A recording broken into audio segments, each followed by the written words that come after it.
مل بیٹھ کے اس پہ بات کرنے کی ضرورت ہے.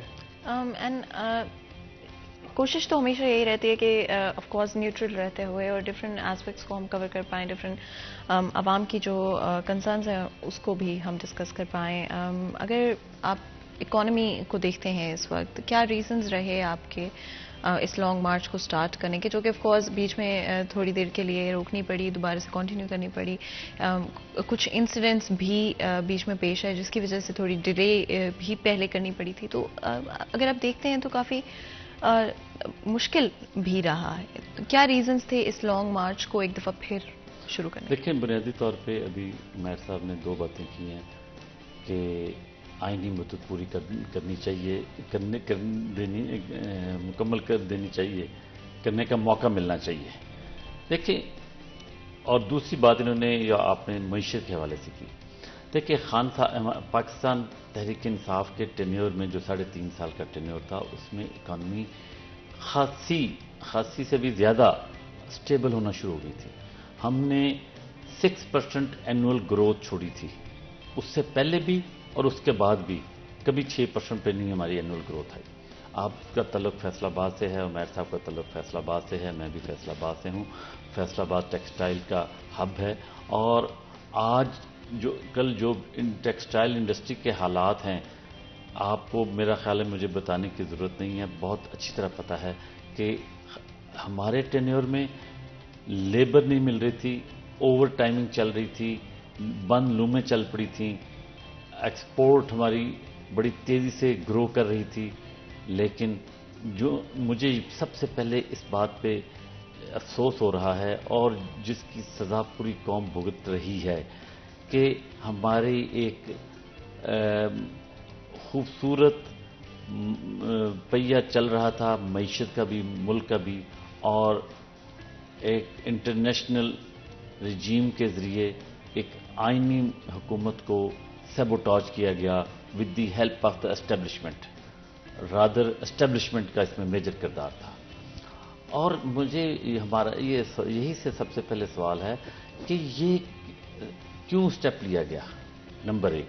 اور اس سٹیپ لینے کے بعد ایک مجرم ٹولے کو، جو کہ جن پہ فرد جرم وزیر اعظم کے پہ بھی اور وزیر اعلیٰ پہ بھی فرد جرم لگ رہی تھی، پچھلے کئی ماہ سے تاریخ پہ تاریخ پڑ رہی تھی، وہ غیر حاضر ہو رہے تھے، اور ایسے کرپٹ اور سرٹیفائیڈ چوروں کو ہم ملک پہ مسلط کر دیا گیا. تو اس کا رزلٹ پھر یہی نکلنا تھا نا. اس کا رزلٹ یہی نکلا کہ آپ کی گروتھ بڑی تیزی سے نیچے چلی، کاروبار بند ہو کے رہ گئے ہیں، ریمیٹنس میں کمی آئی ہے، ڈالر کہاں چلا گیا ہے. یہی بیسک انڈیکیٹرز ہوتے ہیں کسی بھی اکانومی کے. وہ تمام انڈیکیٹرز بری طرح فلاپ ہو گئے ہیں. تو یہ وہ بنیادی طور پہ وجوہات ہیں جن کی وجہ سے یہ آپ کی اکانومی، آپ کا معیشت اور یہ لوگوں کی کاروباری حالات اور لوگوں کی جو بزنس اور بجٹ سارا تباہ ہو کے رہ گیا ہے. اس کے خلاف ہم نے یہ لانگ مارچ کیا ہے، اور انشاءاللہ ہم اپنے مقصد میں ضرور کامیاب ہوں گے. جیسے آپ نے خود فرمایا کہ مس ہیپ ہونے کی وجہ سے درمیان میں 1 ہفتے کا ڈیلے ہو گیا. آج سے جس طرح عمیر صاحب نے آپ کو بتایا، میں اس کو سیکنڈ کروں گا. فیصل آباد ڈویژن سے بھی شروع ہو رہا ہے، وزیر آباد سے بھی شروع ہو رہا ہے، اور کے پی کے سے 4 مختلف ریجن سے شروع ہو رہا ہے. بالکل. جس طرح پنجاب میں 2 جگہ سے شروع ہو رہا ہے، تو کے پی کے میں 4 جگہ سے شروع ہو رہا ہے. اگر آپ کی اجازت ہو تو بریک کا وقت ہو رہا ہے، چھوٹا سا بریک لیتے ہیں، کہیں میں جائے گا، ہمارے ساتھ رہے گا.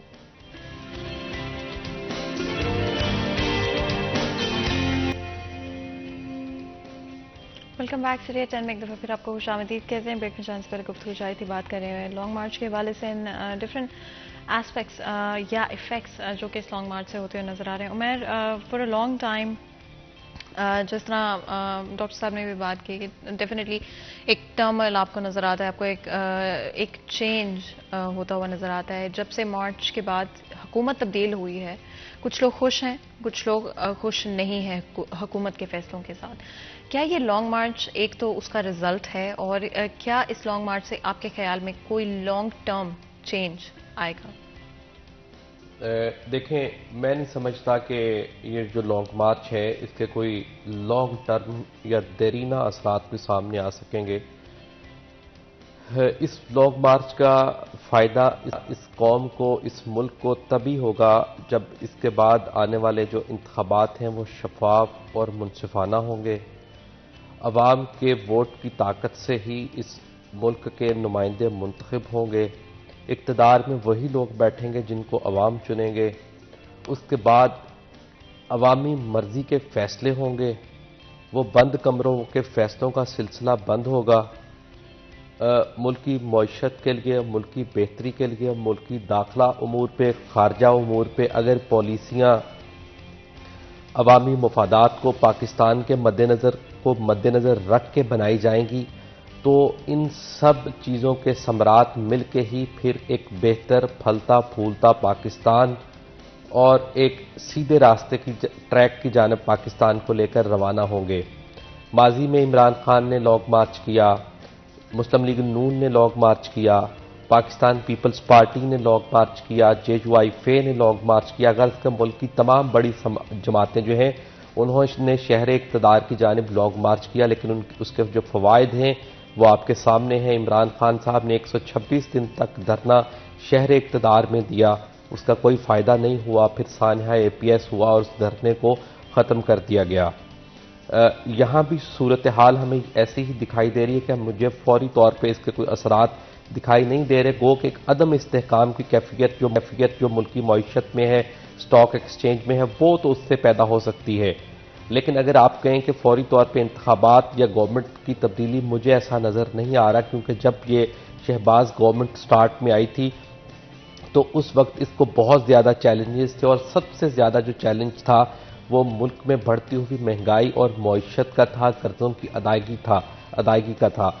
مگر میں سمجھتا ہوں کہ ان کے جو مشکل 6 مہینے ہیں وہ گزر چکے، اور اب اس گورنمنٹ کے یا وفاق کی گورنمنٹ کے حالات کچھ بہتر ہونا شروع ہو چکے ہیں۔ جس طرح کہ میں نے پہلے ابتدا میں بات کی تھی کہ چائنا کی طرف سے کچھ قرضوں کو ریشیڈول، اسی طرح شاید یہ بھی بات چل رہی ہے کہ پاکستان اور چین کے مابین جتنی بھی ٹریڈ ہے وہ جو ان کی مقامی کرنسی ہے وہ ڈالر کی بجائے ین میں ہونا شروع ہو جائے، اور آپ دیکھیں کم از کم 22 سے 25 بلین ڈالر کی امپورٹ ہم چائنا سے کرتے ہیں۔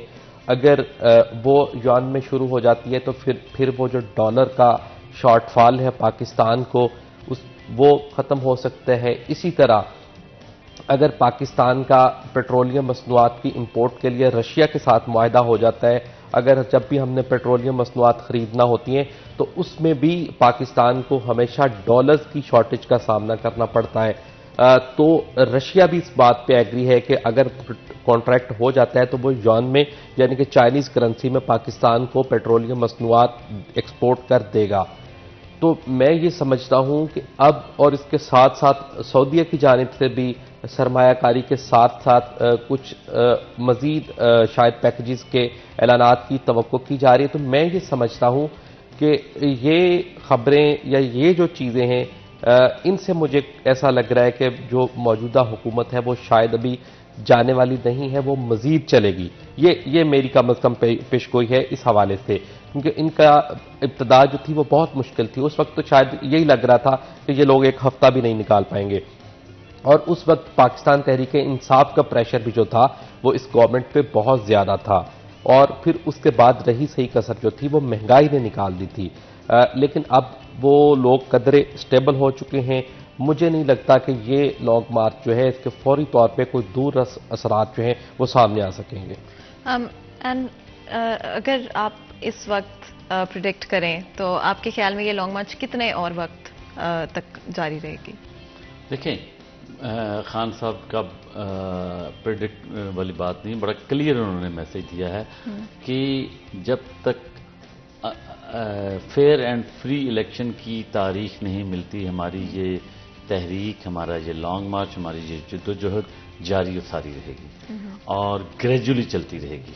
جس طرح لاہور سے یہ کم از کم 6 دن لگے ہیں ان کو وزیر آباد تک جاتے ہوئے، جس طرح ابھی انہوں نے کہا ہے کہ وزیر آباد سے اسلام آباد تک اباؤٹ 10 دن لگ جائیں گے، تو یہ لانگ مارچ کی جدوجہد جاری رہے گی.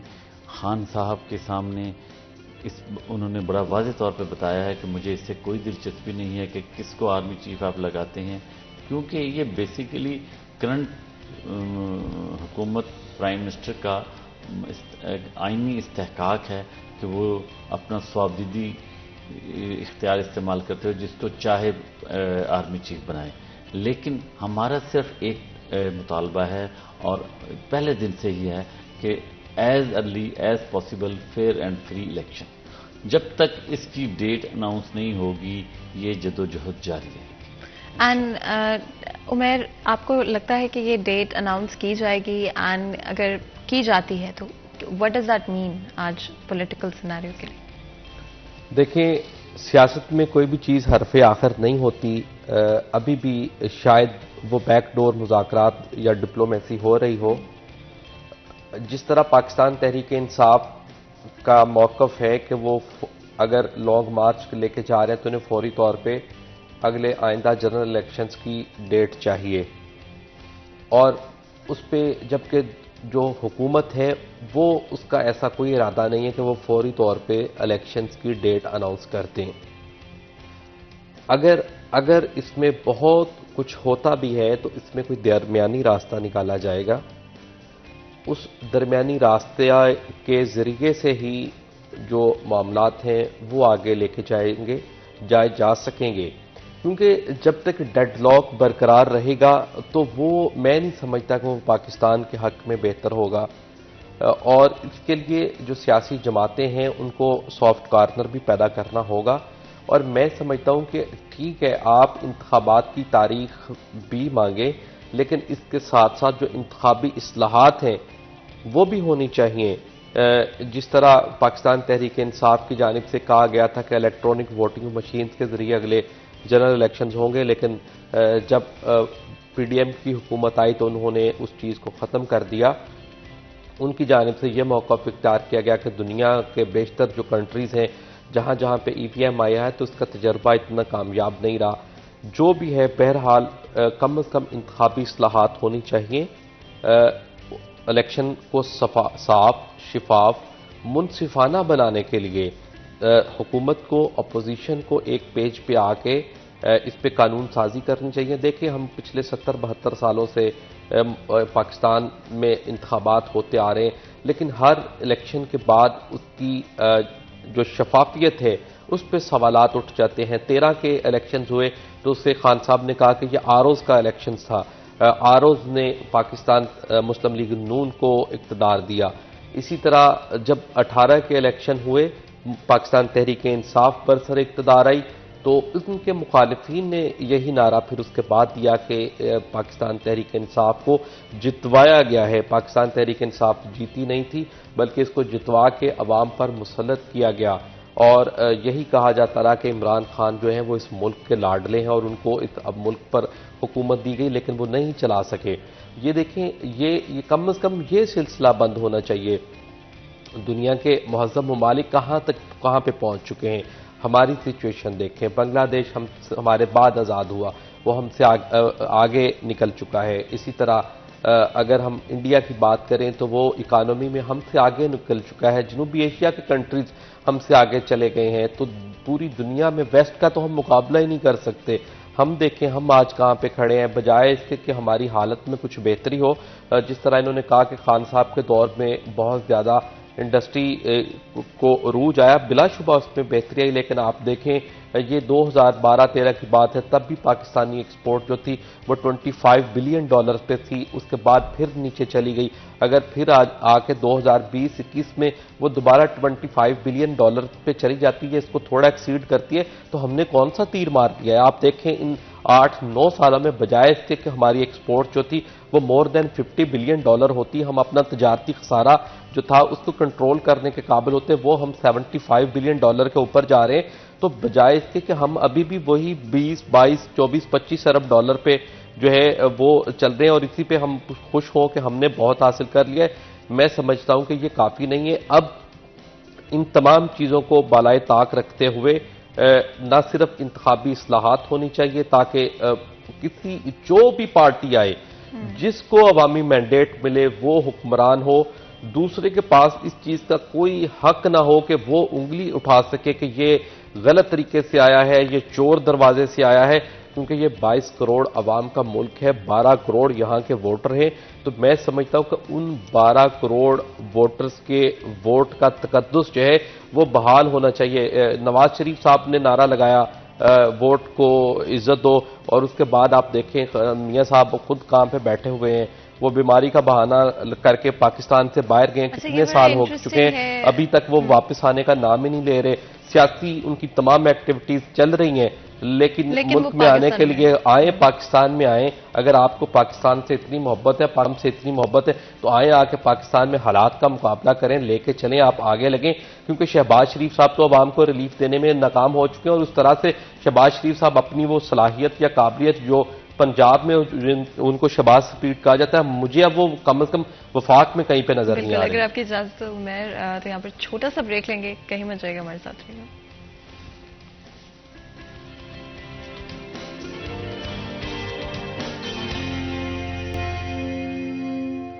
ویلکم بیک سیریز 10 میں ایک دفعہ پھر آپ کو خوش آمدید کہتے ہیں۔ بریک میں جانے سے پہلے گفتگو جاری تھی، ہمارے ڈسکشن ہو رہا تھا لانگ مارچ کے حوالے سے، آئی تھنک ڈفرینٹ چیزیں کس طرح سے آپ کو امپیکٹ کرے گی یہ لانگ مارچ، اگر آؤٹ کمز وہی ہوتے ہیں جو کہ پلان کیے گئے ہیں، جو ایکسپیکٹیشنز تھی، تو کیا چینجز ہوں گے، اور اگر وہ ایکسپیکٹیشنز میٹ نہیں ہوتی تو پھر کیا آپ کو ہوتا ہوا نظر آئے گا۔ آف کورس جہاں تک ہو سکتا ہے آئی تھنک اس کو سمجھنا بہت ضروری ہے۔ جب بھی آپ کے ملک میں کس طرح کی پولیٹیکل ایکٹیویٹی ہو رہی ہوتی ہے تو اس کو سمجھنا بڑا امپورٹنٹ ہے، کیا اثر ہوگا، میرے پہ کیا اثر ہوگا، آپ پر کیا اثر ہوگا، اینڈ ریزننگ کیا رہی اس لانگ مارچ کی، and at the end of the day شہری ہونے کے ناطے، پاکستانی ہونے کے ناطے ہم سب کا فرض ہے کہ نہ صرف اپنے ملک کی پالیٹکس میں حصہ لیں بلکہ آلسو ڈیسائیڈ کریں کہ ہمارے ملک کے لیے کیا بہتر ہے، اور یہ ہر پاکستانی کو حق ہے، یہ ہمارا فرض بھی ہے کہ اپنے ملک کو جب بھی ہو سکتا ہے سپورٹ کریں، اینڈ جہاں تک ہو سکتا ہے پولیٹیکلی اویئر بھی رہیں اور ایکٹیو بھی رہیں، اور اوائڈ نہ کریں، یہ نہ سوچیں کہ بھئی ہمارا کیا کام ہے، ہمارا ہی کام ہے، ہمارا ہی ملک ہے۔ اس لانگ مارچ کے حوالے سے ڈفرینٹ چیزیں آف کورس ڈسکس کی گئی ہیں، لیکن اس کی روٹ کیا ہوگی؟ ابھی جو پلان بنا ہے، جس طرح آپ بتا رہے تھے کہ 10 دن لگیں گے اسلام آباد پہنچنے تک تقریباً، تو وزیر آباد سے بالکل، تو یہ جو اگلے 10 دن ہوں گے اس میں کیا روٹ ہوگا، کون سے شہر ہوں گے، اور کیا اس کے دوران کہیں پر رکا جائے گا یا کوئی میجر پبلک گیدرنگز بھی ہوں گی؟ دیکھیں میں سٹارٹ کروں گا فیصل آباد ڈویژن کا جو ہمارا پلان ہے۔ میں نے جیسے آپ کو پہلے عرض کیا کہ 10 دن میں وزیر آباد سے پنڈی پہنچنا ہے، انہیں جب پنڈی پہنچے گا تو فیصل آباد ڈویژن والا بھی کارواں پنڈی پہنچے گا، کے پی کے سے جو 4 مختلف ریجن سے قافلے آج سٹارٹ لے رہے ہیں وہ بھی الٹیمیٹلی اکٹھے آلموسٹ سیم ڈے پہ پنڈی پہنچیں گے، اور اس دن عمران خان صاحب نے بھی جوائن کر لیں گے۔ اور ہم نے یہ جو آپ پوچھ رہے تھے کہ 10 دن کا جو وقفہ، اس میں خان صاحب کو جو ایڈوائز کیا گیا ہے میڈیکل پوائنٹ آف ویو سے، جو آپ کا ٹانگ کا ایشو ہے، اس کو کم از کم 2 ہفتے کی ریسٹ چاہیے، تو آج سے آنورڈ مزید 10 دن چاہیے ان کو ریسٹ کے لیے۔ تو فیصل آباد ڈویژن میں یہ کل سے شروع ہو رہا ہے ٹوبہ سے، یہ ٹوبہ سے وہاں پہ اسد عمر صاحب اس کو لیڈ کریں گے، اور یہ وہاں سے کل جائے گا جھنگ، رات سے ہوگا جھنگ میں، اور کل پھر پرسوں یہ جھنگ سے فیصل آباد آئے گا اتوار والے دن، اور اتوار والے دن وہ قافلہ یہاں پہ رکے گا، اور یہاں سے اگلے دن جائے گا جڑاں سے جائے گا چنیوٹ سے جائے گا سرگودا سے آنورڈ پھر جی ٹی روڈ کو جوائن کر لے گا پنڈی والے قافلے کو۔ تو اس طرح مختلف روٹ سے ہوتے ہوئے الٹیمیٹلی ہم نے یہ جو مارجن دیا ہے خان صاحب کی صحت کے حوالے سے، تاکہ وہ جب اگر گیپ 2-3 ہفتے کا آ جائے گا تو جو ٹیمپو ہے ورکرز کی چارج ہوئے ہوئے ہیں، موٹیویٹ ہوئے ہوئے ہیں، وہ سلو نہ ہو جائے، تو اس لیے خان صاحب نے اپنی سیکنڈ لائن ٹیئرز کو یہ ڈیوٹی دی کہ آپ لانگ مارچ کو لیڈ کر کے اس کو جاری و ساری رکھیں۔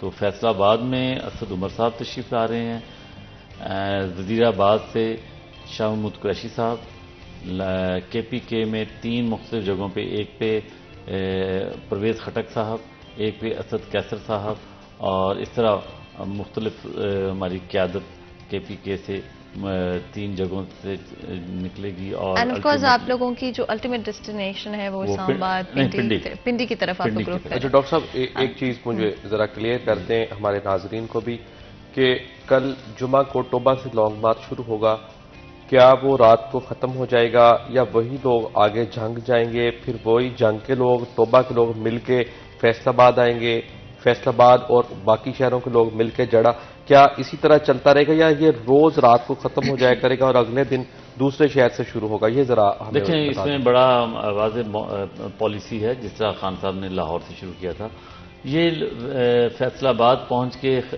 ختم ہو جائے گا، اور اس میں کچھ پرسنٹیج ورکرز کی ایسی ہوتی ہے جو باہر ہر قیمت پہ اگلے دن بھی ساتھ جائے گی، لیکن اس کے لیے ہماری تنظیم کی طرف سے کوئی کمپلشن نہیں ہے. اگر کوئی والنٹیریلی جوائن کرتا ہے تو اس کو کوئی بندہ روک نہیں سکتا، لیکن میری کمپلسری نہیں ہے. لیکن میری جو اطلاع ہے کہ ہمارے بہت سارے ورکرز ایسے ہیں ذہنی طور پہ وہ تیار ہیں کہ ہم نے ڈیلی بیسس پہ ساتھ رہیں گے، لیکن اگلے دن رات ریسٹ ہوگا، اگلے دن جو جانا چاہے موسٹ ویلکم، ادروائز نئے لوگ، نیا خون، نیا جذبہ، نیا شہر. اچھا یہ بھی ضرور بتائے گا کہ اس وقت پنڈی میں سڑکیں کافی بلاک کی گئی ہیں، جس کی وجہ سے اوور آل جو زندگی کی چیزیں ہیں وہ ریسٹرکٹ ہوتی ہوئی نظر آ رہی ہیں، لمٹ ہوتی ہوئی نظر آ رہی ہیں. جی آپ کی بات بالکل صحیح ہے. پرسوں خان صاحب نے ایز اے پالیسی اسٹیٹمنٹ دی ہے پورے پاکستان میں کہ جو اسلام آباد کے جو داخلی اور خارجی راستے ہیں ان کے علاوہ تمام جگہوں پہ دھرنا یا جلوس یا احتجاج ختم کر دیا جائے. اور آپ کو یاد ہوگا کہ اس سے 3 دن پہلے جب رائیونڈ کا اجتماع شروع ہوا تھا اس کے لیے بھی انہوں نے لاہور والوں سے کہا تھا کہ یہ آپ ختم کر دیں احتجاج. اسلام آباد میں بھی جب اب جو ہماری اب جو اسٹریٹجی یہی بن رہی ہے کہ جب سارے قافلے وہاں پہ پہنچیں گے تو پھر ہم وہاں پہ ضرور یہ کام کریں گے.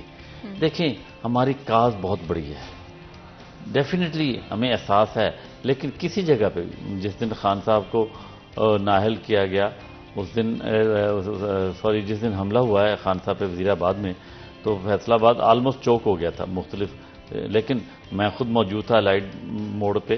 ہم نے کسی وقت پہ کوئی بھی ایمبولینس یا کوئی زخمی یا کوئی مریض جب بھی آیا ہم نے اس کو راستہ دیا، اور اس رکاوٹ کی وجہ سے، ورکرز کی رکاوٹ کی وجہ سے الائیڈ ہاسپٹل میں کوئی ایسا ہم نے مسئلہ نہیں پیدا ہونے دیا جس کی وجہ سے عوام میں تنگی آئی. لیکن یہ بات صحیح ہے کہ عام لوگ متاثر ضرور ہوتے ہیں. بالکل. جس طرح آپ نے کہا کہ جو انٹرنس کے راستے ہیں پنڈی کی طرف کو یا جو باہر نکلنے کا راستہ دونوں بلاک کیے گئے، تو یہ بڑی امپورٹنٹ روٹس ہیں. آپ جانتے ہیں کہ KP جانے تک کے لیے بھی آپ کو اس راستے سے گزرنا پڑتا ہے. دیکھیں جب آپ کسی کو دیوار کے ساتھ لگائیں گے تو اس نے کچھ تو ریئیکٹ کرنا ہے. اب جب سے پاکستان بنا ہے اس وقت سے ریڈ زون ایک مخصوص ایریا تھا جو پارلیمنٹ کے ارد گرد parliament house, supreme court, prime minister house اور وہ ایریا جو سارا تھا وہ ریڈ زون کہلاتا تھا. اب انہوں نے پورے اسلام آباد کو ریڈ زون قرار دے دیا ہے. ادروائز تو یہ آپ کو لگتا ہے اس کا آفٹر افیکٹ ہے اس کی وجہ سے؟ ادروائز ہمارا پروگرام پلاننگ یہ تھی کہ ہم نے F9 پارک میں جا کے بیٹھنا تھا. F9 پارک ڈکلیئرڈ جگہ ہے جہاں پہ آپ پروٹیسٹنٹس جا کے اپنا احتجاج ریکارڈ کروا سکتے ہیں. لیکن اب انہوں نے ایک نیا سٹیپ لیا ہے کہ پورے اسلام آباد کو ریڈ زون قرار دے دیا ہے، اور اس میں رینجرز بلا لیا، اس میں فوج بلانے کا آپشن انہوں نے موجود ہے. تو ہم اب اس کنفلکٹ سے، اس محاذ رائی سے بچنے کے لیے ہم نے اسلام آباد سے باہر بیٹھنے کا پلان کیا ہے. بیسیکلی ان کا پورے اسلام آباد کو ریڈ زون قرار دینے کا فیصلہ انتہائی غلط تھا. یہ اس کے آفٹر ایفیکٹس ہیں. اچھا جب آپ خود حکومت میں تھے تو اگر اس طرح کی کوئی پروٹیسٹ کی جا رہی تھی تو آپ لوگوں کا یہی کہنا تھا کہ لوگوں کی زندگی متاثر نہیں ہونی چاہیے. تو اپنی جب آپ لوگ خود اس پوزیشن میں ہیں، دیکھیں پاکستان تحریک انصاف کی حکومت میں جمعیت العلماء اسلام فضل الرحمان نے اور TLP نے